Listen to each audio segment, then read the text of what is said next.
Ciao a tutti, qui è Similo che vi parla, benvenuti in questo nuovo video. E ricordate, non importa chi sono, ma quello che dico. L'Inter si qualifica per i preliminari di Champions facendo 15 punti. Per un punto non siamo riusciti a qualificarci direttamente nelle prime 8. Davvero un peccato.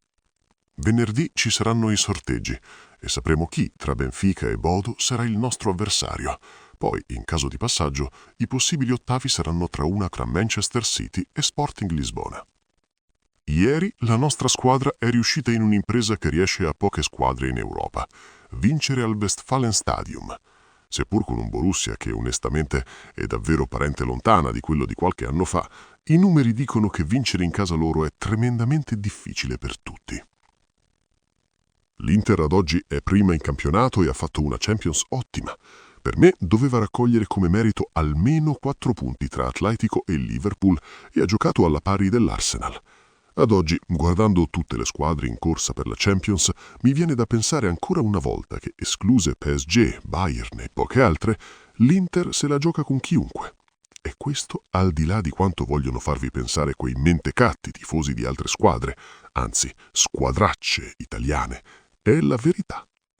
Il tutto senza un mercato serio e senza investimenti sostanziosi come hanno fatto Milan e soprattutto Napoli e Juve negli ultimi 2 anni. Siamo dietro anche a Roma, Atalanta e Como sul mercato. Brava la dirigenza in molte occasioni, ma ci manca davvero quel pizzico in più per diventare davvero forti. La partita di ieri sera ci ha detto che Guirassy è stato annullato da Acerbi e che probabilmente non vale le cifre di cui si parla in giro. Ci ha detto, come avevo previsto nel video pre-match, che Adeyemi è velocissimo, ma che tatticamente è davvero un giocatore fuori da ogni schema. Infatti, non a caso, non schierato titolare, e da un suo errore arriva il 2-0 di Diouf. Probabilmente è un giocatore a cui non affiderei la nostra fascia come quinto. Giocare a tutta fascia è cosa ben diversa. Luis Enrique è ancora timido, purtroppo. Quando lo vedo giocare, vedo che non sbaglia mai un pallone. Riesce nello smistare con qualità la palla, ma serve intraprendenza e gamba per quel ruolo. Porto avanti la mia battaglia. Se non dovesse essere ceduto, io lo proverei in alcune partite come interno di centrocampo. Secondo me può fare davvero molto bene in quel ruolo e cambiare la sua carriera. Se il centrocampo a 5 richiede un sacrificio enorme per chi gioca sulle fasce, premia molto i centrali concedendo loro tempi diversi. Lui, essendo molto bravo tecnicamente ma compassato, potrebbe beneficiarne. In ogni caso rimane un giocatore che per adesso non mette e non toglie nulla. Parliamo adesso di Bissek, migliore in campo, e lo ripeto, migliore in campo.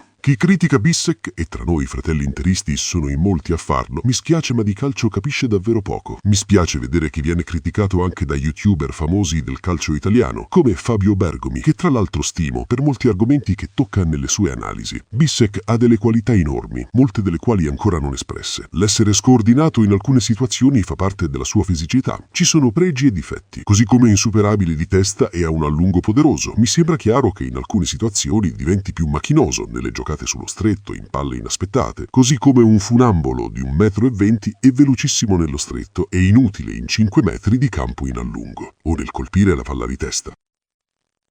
Ciò che la gente non capisce è che se ti offrono 35 milioni dalla Premier, non è che te li offrono perché sono tutti impazziti. Oggi non ci sono molti difensori che possono ricoprire più ruoli come Bissek. Pensate che Ciao è stato venduto a 40 al Newcastle e per me vale la metà di Bissek. Inoltre capite bene una cosa: perché quest'anno sembra essere migliorato? Qual è il fattore secondo voi? Semplice: l'anno scorso ha giocato con 2 difensori centrali scoppiati che insieme fanno 90 anni. Quest'anno è affiancato da Akanji, che comunque non è nel suo prime, ma in ogni caso permette a lui di crescere differentemente. Bissek è un animale, ragazzi. State sicuri che ieri sera lo hanno visionato in molti e le offerte non tarderanno ad arrivare. Per meno di 50-60 milioni per me, e ripeto per me, non è il caso di sedersi a parlare con nessuno. Un giocatore simile, anche lui spesso criticato e osannato a momenti alterni, è Trevoh Chalobah, stessi qualità di Bissek. Questi sono giocatori che messi nel contesto giusto fanno faville, credetemi. Poi tecnicamente vorrei avere una conversazione pacifica con il tifoso interista che pensa che lo scudetto sia stato regalato per colpa di Bissek e chiedergli: coglione, se hai fatto meno di 80 punti non è perché hai giocato il doppio delle partite del Napoli e sei finito per giocare ad aprile con Arnautovic e Correa titolari. fra l'altro in sfide tutt'altro che semplici. Bissek ha fatto anche gol davvero importanti per l'Inter, non dimentichiamolo. Secondo me è un giocatore che merita di crescere con di fianco qualcuno di esperienza. Mi sarebbe piaciuto vederlo con il De Vrij di 6-7 anni fa, per esempio. Ripeto, chi critica Bissek di calcio non capisce nulla. Su questo punto non transigo. Andiamo avanti. Non mi è piaciuto Chivu.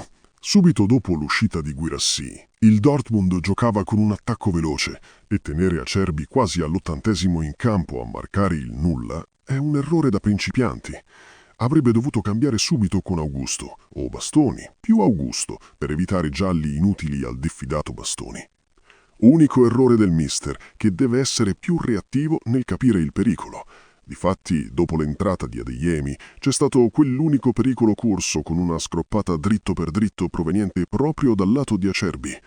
Non benissimo Susic, non ha ancora trovato il suo reale ruolo per me, mister Chivu.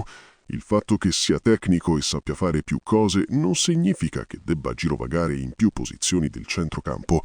Per me è il sostituto di Mkhitaryan. Buona prestazione la sua, ma sempre frenetico e impreciso. Purtroppo il fattore anagrafico pesa, altrimenti sarebbe ancora un intoccabile. Boni merita più di Thuram in questo momento, che sta giocando molto sulle punte, troppe scelte sbagliate. Non lo sto capendo molto. Secondo me sa e ha intuito che sarà la sua ultima annata all'Inter probabilmente. Boni è un giocatore straordinario. Pio ha caratteristiche importanti, sì, ma Boni, ragazzi, se fa il giusto percorso, sarà un attaccante formidabile, perché capisce il calcio, i tempi, 22 anni e gioca come un veterano. Grande acquisto. Ci manco sempre il giocatore che scompiglia un po' le carte lì davanti, e arriviamo quindi adesso a Diaby. Mi piace ragazzi e anche tanto, se arriva facciamo un colpaccio, è esattamente ciò che ci serve. Ha la gamba sia per giocare a tutta fascia come quinto, sia per essere inserito come sottopunta assieme a Lautaro, in un ipotetico 3-4-2-1. Partendo sempre da destra e accentrandosi è un giocatore clamoroso. Parlo ovviamente del Diaby di Leverkusen. Non so cosa abbia fatto nell'ultima annata in Arabia, non credo abbia disimparato a giocare. Vedremo. Bonni merita più di Thuram in questo momento, che sta giocando molto sulle punte. Troppe scelte sbagliate, non lo sto capendo molto. Secondo me sa e ha intuito che sarà la sua ultima annata all'Inter, probabilmente. Bonni è un giocatore straordinario. Pio ha caratteristiche importanti, sì, ma Bonni, ragazzi, se fa il giusto percorso, sarà un attaccante formidabile, perché capisce il calcio, i tempi. 22 anni e gioca come un veterano. Grande acquisto. Ci manca sempre il giocatore che scompiglia un po' le carte lì davanti e arriviamo quindi adesso a Diaby.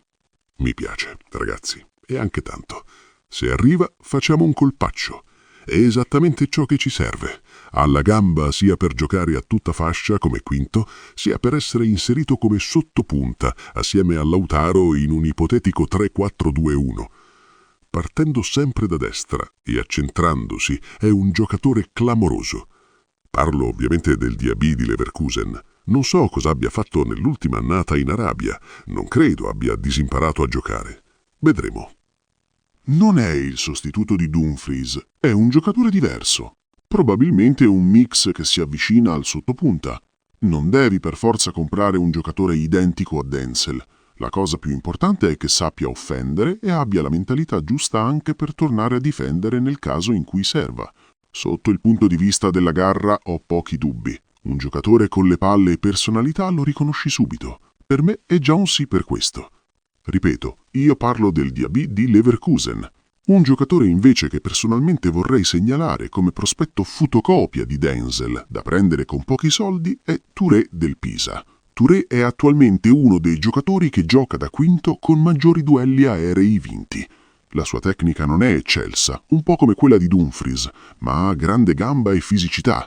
Ricordate una cosa, Denzel è diventato imprescindibile nell'Inter e nell'Olanda perché i sistemi di gioco utilizzati lo premiano molto. Una persona che capisce di calcio capisce anche questo. Non sto sminuendo Denzel, ma le sue caratteristiche come calciatore non sono da top player. È il sistema di gioco che lo rende tale. Infatti non è un caso che, a clausola scaduta e con la possibilità di essere preso a soli 25 milioni in estate, nessuno si sia fatto avanti. Dopo la stagione e i numeri fatti, 25 milioni è una cifra ridicola, eppure molti devono averla pensata esattamente come vi sto dicendo io adesso. Non so come andrà a finire il discorso Perisic, che sarebbe ovviamente un gradito ritorno, quello che ci dà una mano anche a livello di esperienza, soprattutto in Europa, per me. Ma rimane sempre un acquisto momentaneo, uno alla Diaby più Perisic o un Touré, e per me siamo a posto. Luis Enrique, se ti arriva un'offerta da 25-30 milioni, puoi spedirlo anche subito. Nel caso contrario lo proverei come centrocampista centrale. Mia personale opinione. Adesso seguiremo i sorteggi di venerdì senza alcuna paura di nessuno e proseguiremo la nostra marcia in campionato. Fino allo scontro diretto con la Juve voglio tutte vittorie. Spalletti è una vecchia volpe. Ieri la Juve ha fatto una partita pessima, neanche un tiro in porta, anche per preservarsi sul campionato. Rimangono una squadra pessima e che gioca male. L'Inter dovrà essere brava nel non far rientrare nessuno nella corsa a scudetto e restare tranquilla. In questa ottica un po' di mercato aiuterebbe a gestire meglio le energie e il mister se lo merita un piccolo aiuto. Poi li aspetteremo a Milano e spero che molti si ricordino di come è finita all'andata. Una partita che doveva finire 12-0 e che incredibilmente abbiamo perso. Questo è il momento di essere sereni e pensare solo a macinare più punti possibili in campionato. Zero polemiche e zero discussioni. Lasciamo i pianti e i deliri agli altri. A proposito, il Napolino di Piantonio ieri è uscito. 30esimi su 36 squadre. Qarabag qualificato e non il Napoli. Vergognoso. E non venitemi a dire che gli 11 titolari in campo ieri, non dico tanto proprio con il Chelsea, ma con il Copenaghen, non fossero sufficienti per vincere. Bastavano 9 punti per qualificarsi e loro da campioni d'Italia a casa. Mai successo nella storia tranne 2 volte, entrambe con Conte. Con la Juve nei gironi del 2012 e ieri con il Napoli. E lui che fa? Piange sui calendari, sposta subito l'attenzione sul fatto che devono giocare dopo 2 giorni e mezzo. Poverini, sono stanchi. Allena meglio, mediocre che non sei altro. Ha già messo in atto la macchina del fango. Le prossime giornate ne vedremo tante di accuse con retropensieri, ragazzi. Dobbiamo essere furbi e distaccarci completamente da qualsiasi scontro. Arriveranno anche sicuramente arbitraggi particolari. Dobbiamo rimanere calmi e uniti. Lascia un commento e se vuoi restare sempre aggiornato e non perderti nessuna mia analisi, iscriviti subito al canale, metti hype, lascia un like e attiva la campanella. Qui era Sibilo. Alla prossima!